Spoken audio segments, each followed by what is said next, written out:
11 अक्टूबर को आलिया भट्ट की फिल्म जिगरा थिएटरों में आने वाली है और उससे पहले ही वो कंट्रोवर्सी में घिर गई हैं। और कंट्रोवर्सी जो है उसकी वजह है उनका नेपो किड होना। ये बात तो हालांकि आलिया खुद भी मान चुकी हैं कि वो एक नेपो किड हैं और इसमें वो कुछ भी नहीं कर सकती। बात तो सही भी है कि वो महेश भट्ट और सोनी राजदान की बेटी हैं, उनकी पूरी फैमिली जो है वो फिल्मों में लगी हुई है। लेकिन आलिया नेपोटिज्म का प्रोडक्ट जो है वो महेश भट्ट के कारण कम और करण जौहर के कारण ज़्यादा है। खैर फिलहाल हम मामले पे आते हैं जिगरा की। दरअसल हुआ ये कि जिगरा के जो डायरेक्टर हैं वासन बाला, वो इन दिनों अपनी फिल्म का प्रमोशन कर रहे हैं आलिया भट्ट के साथ मिलकर, और वेदांग रैना जो इस फिल्म में आलिया के भाई बने हैं।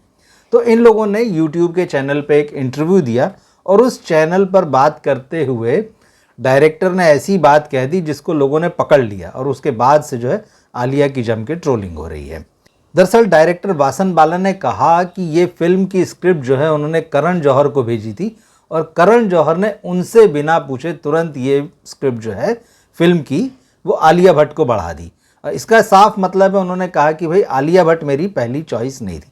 अब इस बात को लेके जो है आलिया की ट्रोलिंग हो रही है कि करण जौहर का उनके सिर पे हाथ है और करण जौहर के पास जैसी कोई प्रोजेक्ट आता है वो तुरंत आलिया भट्ट को बढ़ा देते हैं। अब इस पर सफाई भी आ रही है। एक तरफ जो है खुद डायरेक्टर जो है सफाई दे रहे हैं, दूसरी तरफ इस फिल्म के एक और प्रोड्यूसर है सोमन मिश्रा, उन्होंने भी ट्विटर पर लिखकर जो इस मामले में जम के सफाई दी है। तो कुल मिलाकर दोनों साइड से जो है वो एक वार छिड़ी हुई है एक तरीके से सोशल मीडिया में। लोग आलिया को ट्रोल कर रहे हैं और दूसरी तरफ से प्रोड्यूसर जो हैं वो ट्रोलर्स को ट्रोल कर रहे हैं और कह रहे हैं कि ये सारी बकवास की जा रही है कि आलिया को इसलिए फिल्म मिली क्योंकि करण जौहर चाहते थे।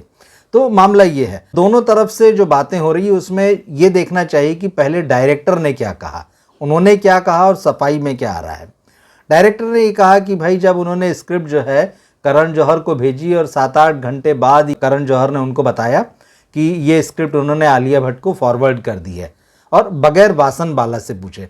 तो वासन बाला ने उनसे कहा कि अरे भाई पूछ तो लेते। अब वासन बाला का इस पे तर्क है कि मैंने जो मेल लिखा था, ईमेल जो मैंने लिखा था करण जौहर को, उसमें बोले मैं शब्द सुधारना चाहता था, उसको थोड़ा ठीक ढंग से लिखना चाहता था जिससे कि वो मेल अच्छा बने। बोले मैं तो कच्चा पक्का ही जो है वो मेल लिख दिया था और वही उन्होंने आलिया को फॉरवर्ड कर दिया।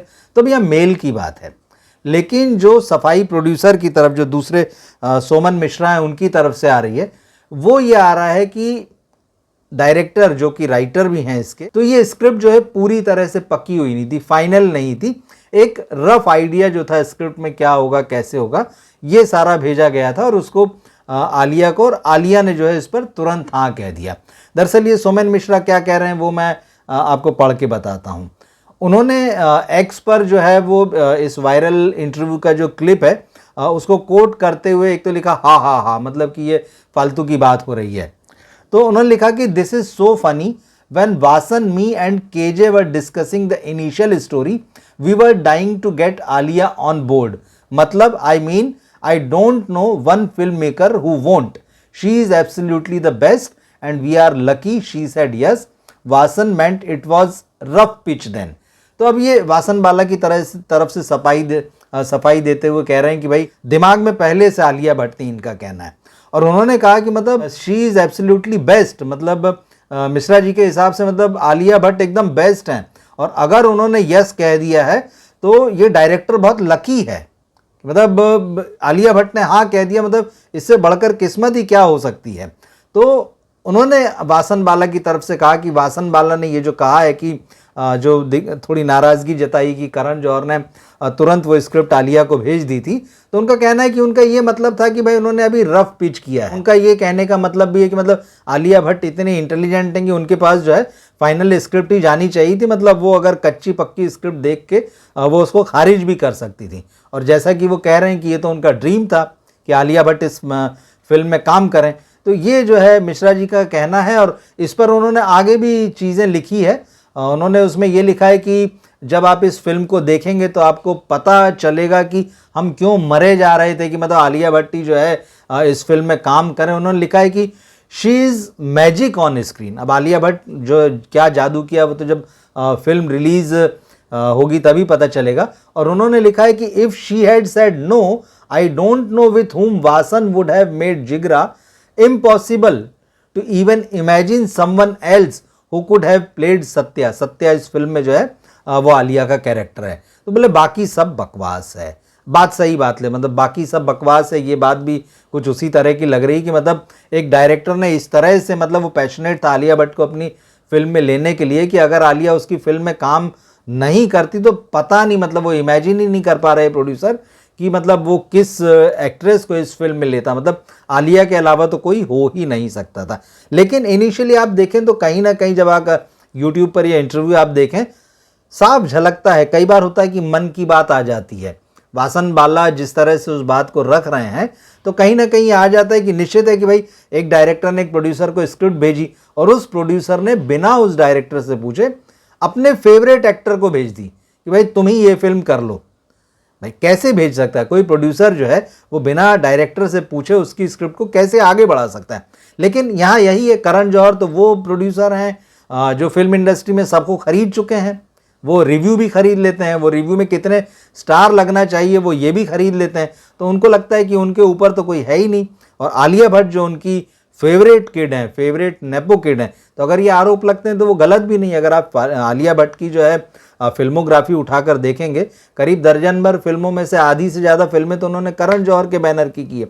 और इसके अलावा उन्होंने अगर थोड़ा बहुत काम किया है तो वो शाहरुख खान की कंपनी आप ले लीजिए, थोड़ा बहुत फैंटम के साथ काम किया है, संजय लीला भंसाली के साथ काम किया है, फॉक्स स्टूडियो के साथ इक्का दुक्का काम किया। और एक बहुत मज़ेदार बात मैं आपको बताता हूँ क्यों डाउट उठता है कि ये फर्स्ट चॉइस नहीं हो सकती।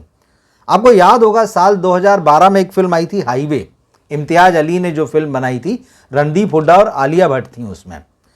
उस वक्त जब ये फिल्म, आप सोचिए रणदीप हुड्डा और आलिया भट्ट की एज में जो है 17 साल का डिफरेंस है करीब करीब, और आलिया को उन्होंने जो है हीरोइन बना दिया था रणदीप हुड्डा की। और उस समय इस बात के लिए जो तारीफ करने वाले थे, जो बिके हुए समीक्षक हैं और जो बिल्कुल एकदम सिर्फ गा गा करते हैं कि भाई महान काम हुआ है, उन्होंने खूब तारीफ की थी, क्या काम किया है आलिया ने। लेकिन इतने साल बाद, करीब 12 साल बाद, इस साल इम्तियाज अली ने इंटरव्यू दिया है और मीडिया में कहा है कि मेरी फर्स्ट चॉइस आलिया भट्ट नहीं थी, वो आलिया भट्ट की दूसरी ही फिल्म थी। और आप याद कीजिए पहली film student of the year थी, करण जौहर के बैनर से आई थी। और इसके बाद उनकी अगली फिल्म थी हम्टी शर्मा की दुल्हनिया, एक फिल्म थी। और शुरुआती 4 फिल्मों में से जो 3 फिल्में थी वो तो करण जौहर के बैनर की थी। तय था कि करण जौहर उस समय जम के प्रमोट कर रहे थे आलिया को, और उनका था कि हर हाल में जो है प्रोड्यूसर दूसरे जो हैं, जो दूसरे मेकर हैं, आलिया को ले लें। तो आलिया भट्ट की गलत कास्टिंग हुई। इम्तियाज अली अभी भी पूरी बात नहीं बता रहे हैं। वो कह रहे हैं कि एक फिल्म के शो में मैं मिल ली आलिया से, फिर मुझे लगा कि वो कितनी इमोशनल हैं, कितनी गहराई से सोचती हैं, उनको मतलब किसी भी तरीके वो एक आसान शिकार हो सकती हैं किसी का, क्योंकि हाईवे की कहानी वही थी कि लड़की का अपहरण हो जाता है। तो उन्हें ये सारी खूबियाँ दिखी, उन्होंने कहा इसलिए मैंने आलिया को लिया, जबकि वो ऐश्वर्या राय बच्चन के नाम पे उस समय जो है वो कंसीडर कर रहे थे। लेकिन उन्होंने कहा कि नहीं, आलिया में ये खूबियाँ मुझे दिखी। अब वो उस वक्त वो आलिया के इमोशनल और इंटेलिजेंट होने की बात कर रहे हैं। आप याद कीजिए कि ये वही दौर था जब आलिया भट्ट पर चुटकुले बन रहे थे। इम्तियाज अभी भी पूरी बात नहीं बता रहे हैं, वो बहुत गोलमोल तरीके से बात वही जैसी आ जाती है जुबान पर, तो अभी भी वो बचा रहे हैं कि नहीं मेरी गलत कास्टिंग, मुझे लगा कि वो फर्स्ट चॉइस नहीं थी। लेकिन वो अभी भी खुलकर नहीं कह रहे हैं कि वो गलत चॉइस थी, गलत कास्टिंग थी और क्यों वो कास्टिंग की गई। तो इस तरह से। और एक और मज़ेदार, मतलब ये भी एक मैंने नया उनके इंटरव्यू में सुना था, उन्होंने बताया कि मेरी टीम जो है इस बात के विरोध में थी कि आलिया को इस रोल के लिए लिया जाए। लेकिन फिर उन्होंने बताया कि जब आलिया ने ये स्टोरी अपनी तरफ से सुनाई, जो बाकी क्रू था उसको, कि वो किस तरह से वो उस लड़की की कहानी को देख रही हैं, जब उन्होंने नरेट की आधे घंटे की कहानी, तो पूरी टीम कन्विंस हो गई कि आलिया जो है इस कैरेक्टर में उतर जाएंगी। मुझे समझ में नहीं आता कि कौन सा एक्टर जो है वो डायरेक्टर से कहानी सुनने के बाद में खुद नरेट करके बताता है कि उसने क्या समझा, कैसे समझा और वो कैसे इसको अप्रोच करेगा, और वो भी पूरी क्रू को बैठा के। तो ये सारे गोलमाल हैं। और आलिया भट्ट का मामला जो, इस बात में कोई संदेह नहीं होना चाहिए कि उन्हें ज़बरदस्त रूप से करण जौहर ने प्रमोट किया, और अगर सोशल मीडिया में उनको नेपो क्वीन लिखा भी जाता है तो बहुत ज़्यादा आश्चर्य करने की ज़रूरत नहीं। लेकिन खैर जो भी हो, फिल्म करण जौहर की है, फिल्म आलिया भट्ट की है, वो खुद भी इसमें प्रोड्यूसर हैं, और फिल्म जो है वो वासन बाला की है। फिल्म जब 11 तारीख को आएगी तो हम देखेंगे कैसी बनी है। लेकिन ये बात सही है, वो एकदम मिसकास्ट लगती हैं। उनकी बॉडी लैंग्वेज, उनका चेहरा, इस कैरेक्टर में जो सत्या का कैरेक्टर, जो लड़की विदेश चली जाती, शायद जापान, चीन, थाईलैंड, चीन नहीं है, जापान, थाईलैंड, बैंकॉक जैसी कोई जगह है, वो जहाँ भी जाती हैं भरपूर एक्शन से मतलब काम करती हुई जो अपने भाई को छुड़ा कर लाती हैं विदेश के जेल से। आप इस फिल्म का टीज़र देख लीजिए, 2.5-3 मिनट का, और करीब 3 मिनट का ट्रेलर देख लीजिए, आपको पूरी कहानी और आलिया का क्या परफॉर्मेंस होने वाला वो सब समझ में आ जाएगा। फिल्म के लिए कुछ बचा ही नहीं है। तो ये सारी चीज़ें, लेकिन ठीक है, ये कंट्रोवर्सी चल रही। अब आलिया भट्ट चाहे कितनी भी टैलेंटेड एक्ट्रेस हो, हम मान लेते हैं कि उनमें बहुत टैलेंट है और बहुत अच्छी एक्ट्रेस हैं, आगे और महान एक्ट्रेस होंगी, लेकिन ये जो करण जौहर का ठप्पा उनके ऊपर लगा हुआ है, नेपो किड और नेपो क्वीन होने का जो ठप्पा लगा हुआ है, इससे मुक्ति पाना जो है मुझे लगता है उनके लिए बहुत कठिन है। और मुझे लगता है कि अब वो इस मुकाम पर पहुंच चुकी है कि उनको कोशिश करना चाहिए कि ये ठप्पा जो है उनके ऊपर से मिट जाए। उनको अपने आप को ये साबित करना चाहिए धीरे धीरे कि नहीं, ठीक है, भले ही एक जर्नी थी, शुरुआत थी, लेकिन अब वो इंडिपेंडेंट हो चुकी हैं। अब उनका अपना टैलेंट, उनका अपना कैलिबर जो है वो इतना है कि लोग उनके पास खुद आते हैं, उनको फिल्म ऑफर करते हैं, और उनके टैलेंट की वजह से जो है वो फिल्में मिल रही उन्हें। क्या सोचते हैं आप इस पूरी कंट्रोवर्सी को लेकर, आप कमेंट बॉक्स में लिखकर ज़रूर बताइएगा। जिगरा का अगर आपने ट्रेलर देखा हो, टीज़र देखा हो, उसके बारे में आपको क्या लग रहा है वो भी आप बताइएगा। हमारे चैनल को सब्सक्राइब कीजिए, इस वीडियो को अपने दोस्तों और फैमिली तक पहुंचाइए। मिलते हैं फिर हम अगले वीडियो में। नमस्कार।